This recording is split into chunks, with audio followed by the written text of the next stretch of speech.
மனிதா, உதட்டளவில் உன்னதரை அறிக்கையிட்டு உள்ளத்தில் ஆண்டவரை ஏற்றுக்கொள்ளாமல் வெளிவேடம் போடும் கூட்டத்தில் பங்காளியாய் இருக்கிறாயா?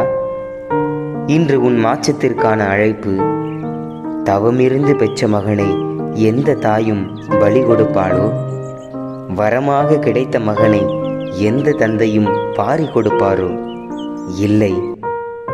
ஆனால் கடவுளோ நம்மீது கொண்ட பேரன்பால் தம் ஒரே மகனை சிலுவையில் பலியாக கொடுத்தார்.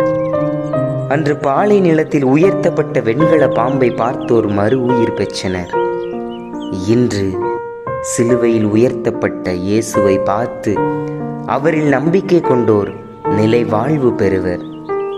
கடலளவை கடந்த கருணை கொண்ட கடவுள், எல்லையில்லா இரக்கமிக்க இறைவன் நம்மிடமிருந்து எதிர்பார்ப்பது, திரும்பி வா, திருந்தவா, என் மன்னிப்பை பெற்றுக்கொள், என் குரலுக்கு செவிசாய், என் இறையருளும் இறை ஆறுதலும் என்றும் உன்னோடு.